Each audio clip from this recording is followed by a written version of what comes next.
O Leonardo Martins mandou pra gente esse momento em que ele pergunta e Rui Costa diz, fui. Vamos assistir. Atrair os investidores e os fundos de investimento para que a gente aporte dinheiro novo no Brasil. Ministro, só a última pergunta sobre a violência na Bahia, subiu para 7 o número de mortes. Não, ministros, mas o senhor foi governador, ministro. Fui.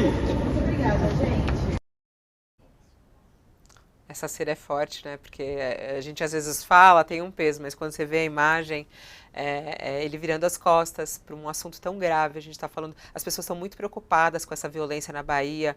É muito triste até ouvindo as autoridades, prefeitos, né, da cidade preocupados com isso e tudo mais. É muito triste ver ele, que foi governador da Bahia por tanto tempo, que é do Partido dos Trabalhadores, que ainda comanda o estado da Bahia, desconversar desta maneira. A nova operação da PM na Bahia matou mais 2 homens suspeitos de envolvimento na morte do policial federal Lucas Caribé, e é assim que está acontecendo. Eles estão reagindo com mortes lá na Bahia. Essa é a operação que tem acontecido.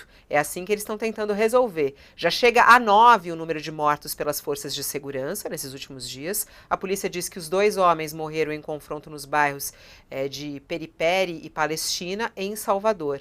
O agente federal foi baleado na última sexta-feira ao participar da Operação Falda, que uniu agentes federais e estaduais contra uma organização de criminosos. Outros 3 agentes ficaram feridos durante esses confrontos. A gente tem uma reportagem que acabou de ser publicada, inclusive pelo Leonardo Martins, falando sobre esse caso da violência e até a forma como o ministro Rui Costa, que foi o governador da Bahia, ele tem se esquivado de tratar desse assunto, né? Ele que está no governo, é um dos braços fortes do governo, o ex-governador da Bahia, que foi responsável justamente por essa ação da polícia baiana, ele tem preferido não comentar. O ministro evitou responder quando foi questionado sobre a escalada de violência na Bahia. Ele ficou quieto, questionado pela reportagem. Rui Costa desconversou, disse que o assunto da coletiva de imprensa era o lançamento do novo PAC. A reportagem insistiu perguntando, dizendo que ele foi governador do estado, né, por 2 mandatos, e ao que o ministro respondeu, fui, e deixou o local. Fui governador e deixou o local. E aí, hein, Otales? Ele que governou a Bahia, ele que deixou esse esquema da polícia da Bahia em andamento, ele não tem que responder? Fui governador.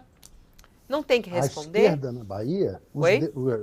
os deputados de esquerda na Bahia com quem eu conversei, também atribuem ao Rui Costa o início desse processo de violência na polícia baiana.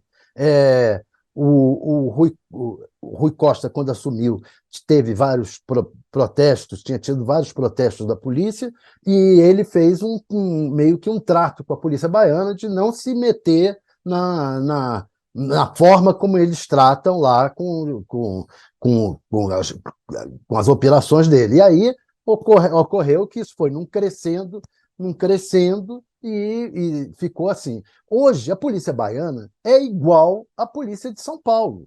É igual à polícia de São Paulo do Tarcísio. Aí você tem uma polícia do PT e uma polícia do Bolsonaro, as duas se igualando. Isso, para o Lula, é mortal, ainda mais sendo o governador da época que começou esse processo, o ministro-chefe da Casa Civil. Quer dizer, é uma situação que é muito constrangedora para o governo do PT, o que está ocorrendo na polícia baiana. Tem que dar um basta. Se não conseguirem dar um basta nisso, o PT vai pagar, o governo Lula vai pagar, porque os bolsonaristas vão explorar, e explorar com razão, porque o que está ocorrendo lá é um absurdo. Não dá para o Rui Costa ter, no nível nacional, a atitude autoritária que ele tinha na Bahia. O Rui Costa sempre foi um sujeito muito, digamos assim, de postura autoritária. Não dá para ele ter essa postura. Lá na Bahia funciona Antônio Carlos Magalhães, funciona Rui Costa, mas não funciona no país. O Bolsonaro perdeu a eleição.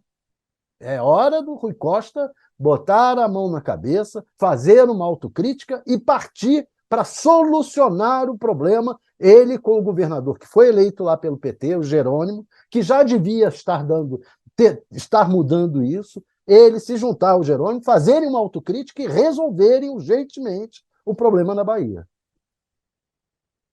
E cabe ao ex-governador falar ou ele realmente não precisa se explicar sobre isso, Madalene? Se a gente fosse ver sob o ponto de vista moral e ético, é óbvio que cabe, né, Fabiola? É óbvio que cabe, não é nada mais que obrigação dele. Mas o problema é que as declarações que ele fazia quando estavam no poder, era uma coisa meio eu sou Witzel, entendeu? Ele celebrava essas coisas quando estava no poder. E aí ele fica encalacrado numa realidade que é muito complexa, que é a seguinte: o estado dele, ele transformou a Bahia no estado onde você tem mais mortes provocadas por policiais no Brasil. Em termos absolutos, a Bahia tem 1/4 das mortes por policiais no Brasil. Ele transformou a polícia numa máquina de matar, que não se compara a nenhuma outra polícia do Brasil. Ele fez isso lá. Só que ele ficou impopular por causa disso? Não. As declarações que ele fazia eram impopulares? Não, porque a gente tem uma realidade muito mais complexa. A gente tem uma realidade do crime organizado, tanto que surge na região norte, quanto que surge na região sudeste, São Paulo e Rio de Janeiro, se expandindo para o Brasil todo. E milícias também se expandindo. Eu não sei se você se lembra, Fabiola, quando assassinaram o Adriano da Nóbrega, que foi uma das maiores coincidências da história da crônica policial brasileira. O Adriano da Nóbrega não foi assassinado no Rio de Janeiro pela milícia, ele foi assassinado na Bahia. E quem estava lá? O Eduardo Bolsonaro. Essas coincidências da vida, deve ser uma coisa cabalística, de astrologia, não sei, mas foi na Bahia. E aquilo nunca foi esclarecido. E o governo era do PT. O governo tinha, assim, não era do PT, o governo era do ACM, mas era um governo que tinha todo o interesse de esclarecer, de falar que não foi ele que se meteu naquele furdunço com milícia. A questão é que nem conseguiu. Ali virou uma questão muito complicada. E a gente está falando do combate em nível estadual, de um problema com crime organizado que se tornou nacional. E aí é que vem a parte do Rui Costa. O Rui Costa vai meter o dedo na cumbuca de que jeito? Porque uma hora, isso aí vai bater no Lula. Isso aí era da pasta do Flávio Dino, que já tinha que estar falando disso e tratando disso com muita seriedade. Está perseguindo o blogueiro. Mais do que indo atrás disso. Ele tinha que ter tomado a rédea disso na mão. Porque isso é uma coisa que o governo federal uma hora vai ter que se meter. Até em termos de relações internacionais. Porque esse crime organizado brasileiro se expandiu. Então, o que ele está fazendo agora, o Rui Costa, é o jogo político. Ele está fugindo enquanto dá, porque não é ele quem vai traçar a linha de qual vai ser esse combate ao crime organizado.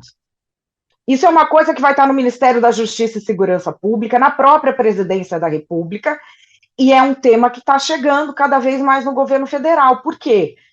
Porque a gente está vendo que esse modelo de cada estado combater do seu jeito não deu certo. Já não deu. Acabou. A gente vê essa cena se repetindo. Então, eu acho que ele está ganhando tempo só. Não acho isso nem ético, nem bom, nem belo, nem moral. Mas é explicação política porque ele está fazendo.